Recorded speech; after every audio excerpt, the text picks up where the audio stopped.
So yeah, this patch is kind of cooked. That's my opinion on it. So for those of you that wanted the TLDR in the first 5 seconds, there you go. I'm not a big fan of this patch. In my very long history with this game, from the very beginning, I made the first YouTube video that ever existed about this game. It has never really felt this off before. And I think the real shift is that this is coming across or being presented as a conscious decision as opposed to let's test things and see what happens, which is why I think I was as forgiving about the multi-class system as I was, even though that one was a little bit rough too. This to me feels more rough than multi-class. And I'll get into the why, but for those of you that wanted the TLDR, there's your quick and dirty TLDR. So what changed? Well, all gear in the game, whether it's white or green or whatever, all of it has the same base value of stats other than the armor rating. Well, no, the armor rating is the same too, but I'll explain what I mean. If you notice, the Mystic Vestments here have 5 will. These epic quality Mystic Vestments also have 5 will. The difference between the two is literally just the random rolls. The same is true for a longsword. For instance, this longsword has 48 weapon damage, and this longsword has 48 weapon damage. The difference between the two is the number of random roll affixes on it. And that is true for every single piece of gear in the game now. They are all considered purple quality, or what was purple or epic quality stats, other than the armor value. The armor value was changed to reflect white quality gear. So if it's like a Divine Cuirass, it is the same armor value at legendary as it is at white or common quality. Again, that is true for every piece of armor in the game. On top of that, Barbarian had Rage buffed on top of two-handed weapons and Axe Mastery, giving it additional damage and armor pen, which in and of itself is kind of crazy. But Rage was given an additional 5 points of vigor and strength, given more move speed in exchange for 5% more damage taken, which I think just about every barb would gladly take because they tend to be more on the dole out damage, be a cannon side of things, than they are I need to like work my opponent down kind of thing. So there is some good in this though. And when I say that I believe that the patch is cooked, I want to explain why I think that the patch is cooked, but I want to give you like some of the positive side of things, because I don't want to just be somebody that like takes a steaming dump all over this, although I'm kind of going to take a critical steaming dump on this. Now, I want to be clear that I'm saying this because I want the game to improve. I think we all do. So I'm not saying this with any malice or hate in my heart. I'm just trying to be critical of what it is that I'm seeing, what it is that I like, and what it is that I don't. If you're on the dev team, just know that this is going to sound critical. So if you're one of the devs that is watching this, please understand that I'm saying this from a point of love. I want the game to improve. I'm not trying to be a malicious jerk. I'm not doing this for the sound bites. I think we all want the game to improve. So like I said, I'm trying to be constructive. Okay, but it's going to be harsh. Okay, first the good parts. Wanderer attire, just as an example. There were some stealth changes to some stats. Wanderer attire, for example, instead of being just purely dexterity, is now a mix of dex and strength, which I think is a huge improvement. Used to be just everybody ran a padded tunic, for instance, if you were a bard. Wanderer attire got a bit of a change, and I think that change is pretty sweet. Also, in the case of just white base squire gear to begin with, the stats on that stuff are so good that going into like a normal dungeon wearing that squire gear feels really strong against PvE. Something like a wizard, for instance, has like some 60% magic power bonus that you can build into a base squire kit going into a normal dungeon. Against normal skeletons, especially with the buff to all the extra magic missiles and whatnot, fighting PvE actually feels really strong, rewarding, and you feel capable. So if you're somebody on the Timmy side of things that's running in with a squire kit and you mix it relatively well with whatever it is that you have on, it feels good. It does. You feel pretty strong. It gives you some feeling of confidence to be able to knock out those enemies relatively quickly, work your way through the dungeon, and hell, maybe even try a boss. So if you're somebody that's working on those types of adventures and you haven't experienced all the content yet, this is a very good, strong feeling for you. But for me, that's kind of where the good ends. The positive side of this, and I think it's based on perspective, based on how much experience you have and whether or not you've experienced the game to its fullest potential, I suppose, it ends up lending itself to whether or not you end up having some amount of enjoyment or not. And in the case of people with experience, I find it's the opposite. Also on the positive side, if you end up being a barbarian or a ranger or like a bear druid, you probably love this patch because the amount of built-in stats, because of the reliance on them, well, in the case of bear druid, the reliance on the stats being able to stack as much strength as you can at such a low amount of gearing makes you feel freaking crazy strong. Or if you're a barbarian and with all of these extra buffs and how much damage you output while moving crazy fast, even holding a two-hander, running everybody down, feels crazy strong, and you have so much burst damage potential that you just one-shot, like literally 1 and 2-shot everyone, regardless of how much gear they have on. Or if you are a ranger, you probably love this patch because, again, for the damage spike potential. If you run a windless crossbow, or if you're running a longbow and you end up tapping someone in the face, you are 1 or maybe 2-shotting them. Maybe 2 shots. A windless crossbow, a white quality windless crossbow hitting somebody in the face almost knocks out everybody in a single hit. And if you think I'm exaggerating, here's a clip from Skinny Pete.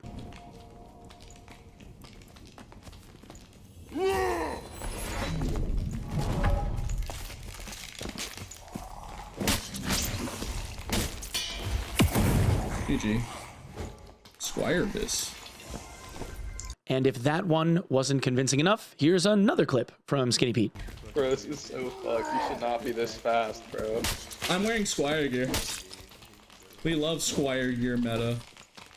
Now, I could do this all day. For the last 5 hours, he's been running in nothing but Squire gear and taking massive dumps on people that decided that they wanted to run stuff. He's filling his inventory with purple Castian daggers so that he makes the gear score requirement to run HR, and then just dunking on everyone wearing a Squire kit. He's probably 8 out of 10 fights or more he's winning, just because they're that strong right now. If you are a PDR fighter, you probably dislike this significantly, because the armor value being normalized the way that it is means that you top out somewhere around 55 to 60% PDR, which doesn't sound like a lot, but that extra 10% getting you to 70 or 15% getting you to 75 is a massive difference in the amount of damage absorption you have, especially with something like an HP pool that's relatively finite that works out to many additional swings instead of just a couple of additional swings. That extra 10% equates to multiple seconds of extra life. Now, a PDR fighter does not have that luxury. The same is true for a cleric. Cleric also doesn't get that luxury either. Maybe if they run Divine Protection for the few seconds that it's on for, but for all intents and purposes, it does not last. Warlocks also feel pretty good with all of the additional healing, but the maximum amount of move speed that you can get on anything, the maximum amount of move speed that you can pull on a pair of boots now is plus 16. Rings, amulets, and whatnot are all now the equivalent of like a blue quality ring or amulet, which means that you can't get additional agility on things like necks and rings. So you're missing out on several additional points of move speed there. You can still run Cloak of Darkness, which still has its additional move speed, but you are left without the move speed, basically. And legendary gear doesn't feel like it's worth having anymore because of the main meta and how this game is played. See, when it comes to gear, there are primary stats that people go for. Casters want plus magical or plus true magical damage and magical power. Players that run melee-centric builds want plus physical power and plus physical damage or plus physical true damage, right? That goes without saying. Both classes want additional health and additional move speed. Because now we're so limited in being able to acquire that, when it comes to things like weapons, for instance, a warlock wants healing and magic power on a spellbook, right? There really isn't, and maybe some plus health on a spellbook. That's 3 stats. That means that you peak at epic level gear. There really isn't anything else. Maybe action speed, if you're really stretching on something like a spellbook for a little bit of a faster hand animation, would be something that would benefit you. But for the most part, those 3 stats, probably in order, is what a warlock would want. In the case of a fighter, they're looking at plus armor on a shield, because now shields are normalized if they're trying to build PDR, plus armor on a shield, maybe some plus health on a shield, and that's more or less all you're going to get out of it. On any physical weapon, you're going to want plus weapon damage and plus physical power and plus health. See, common theme, which means that you top out somewhere around purple quality epic level gear with perfect rolls. That's it. So what's the point of having legendaries and uniques? The only difference between any of those tiers is to give you an extra chance to roll those 3 stats. It makes the excess levels or excess quality levels more or less meaningless if you think about it, because you're not getting any extra damage on them anymore. Now, the same can be said for movement speed. You can only get so much agility on your gear now, and you can only get so much additional move speed. Laced turn shoes, for instance, will top off at plus 16 move speed. Regardless of what it is that you're trying to accomplish, you can get plus 16 move speed on laced turn shoes. Those and Frostlight Lightfoot boots are 16.5 move speed with plus 5 move speed on them. That's it. That is the fastest you will get on boots. No matter what it is that you're rolling quality-wise, if you can get those, that's all. Copperlight is just short of those 2 boots, because Copperlight having additional move speed on the Copperlight boots of 0.5% means that it can't roll any additional move speed on the Copperlight Lightfoots, which brings me to Copperlight. Copperlight, for the most part, is best in slot across the board. Why? it's craftable, and it has 2 affixes on it as opposed to 1. For example, this Copperlight Tunic, which has 2 agility in addition to its move speed bonus. If we're looking at move speed being the overall meta, which it is, Copperlight Tunic with the additional move speed bonus has the same epic grade as other epic grades of armor, but this with 2 agility and 3 magic heal is now 1900 gold. This one here with 1 vigor, 2 agility is 2000 gold. This one with 2 agility and 2 will is 2000 gold. And this is true for any decently rolled Copperlight piece of gear, because the Copperlight Tunics, along with every other piece of Copperlight gear, gets 2 affixes, it's craftable, and it has passive run speed on every piece. So the 0.5% move speed, because you can't get it anywhere else, and because the stats are relatively normalized, makes Copperlight likely the best in-slot repeated use gear that you will find in the entirety of the dungeon. Most every other piece of gear that is craftable doesn't even come close to what Copperlight is capable of producing on a basic level. So how does this relate back to the Barbarian and Ranger though? Barbs, with the additional move speed that they have, and because the gear is relatively normalized, again, gives them the ability, even holding a 2-hander with the additional move speed that they get from Rage, to run down and kill just about everyone. Just about everyone. If you put a Barbarian in Copperlight gear, they will be at MS cap almost always when they end up clicking Rage. Assuredly, when they end up clicking Rage, they will run down just about everyone. If a Barbarian ends up running down literally any other class, they tend to win in even baseline gear versus people that end up having a lot. Even if they're rolling plus HP on a lot of their stuff, they tend to get caught. In the case of Ranger, it's the same thing. Rangers, in the case of a PvP scenario, especially in the case of traps, because so many people have such a reduced HP pool now, because minus 15 is actually a lot when you start looking at casters, that reduced HP pool means that a Ranger usually ends up having a field day because they run a windlass or they run a longbow or both, and that single shot is devastating. It takes people out. Unfortunately, there doesn't seem to be enough counterplay mechanics in the game right now to be able to counter these people, and they win. Right now, because of the shrunk HP pools, players that would need to consistently counterplay, like let's say a Barbarian, right? Barbarian running Iron Will decides to W key someone. Wizard, okay? Barbarian deciding to W key a Wizard. Wizard has basically one way to get away from a Barb, and that is using Ice Mastery with Frostbolt. If they can nail the bolts, then they can effectively kite the Barbarian. If they miss, the Barbarian gets in. If the Barbarian gets in, the Barbarian needs to swing once. As long as they connect, it's pretty much game over. That's it. If the Barbarian ends up running a Francesca axe with Achilles on it and ends up knocking the Wizard out that way, they're going to get caught, and then they're going to get hit once, and because the Wizard doesn't have any HP, the Wizard's going to die. It's that simple. A base kit Barbarian is hitting heads with a felling axe for 87 damage, I think. They're just taking people out. There have been feeds in normals where a single barb is getting 5, 6, 7 kills.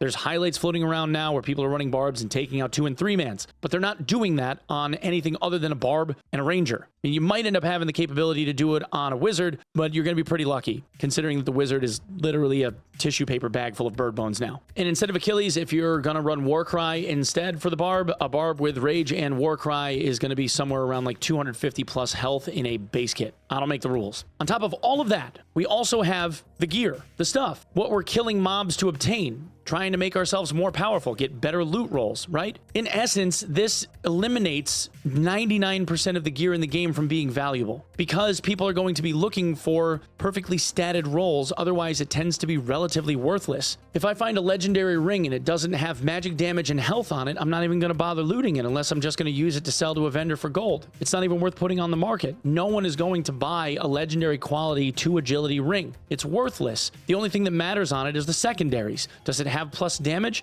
and does it have plus HP on it? Maybe action speed. If it's got plus damage and plus HP, then it's worth selling. Otherwise, why bother looting it? It's just gold sink. I'm going to end up just vendoring it anyway. It's not worth putting on the market. If I want to make money now, the best thing to do is go and mine copper because people are going to be buying it through the nose. To illustrate this point, Copperlight ore is now 388 gold per stack and climbing as people realize that Copperlight is the best in slot gear that you can possibly run right now. Move speed is everything. So right now, the main idea of the game feels like it's a dungeon crawling experience for the sake of having the experience. It almost feels like it's a single player loop. Like, go in and experience the PvE PvE side of things. PvP once in a while for something that matters almost not, unless you're doing leaderboard stuff and going into HR and trying to get PvP kills that way, and then, you know, get the extra AP and leave with it. But playing the game for the experience, you want to experience boss fights, get a boss kill, finally kill the Wyvern, finally kill Lich, finally kill Warlord, whatever, do your first GK run.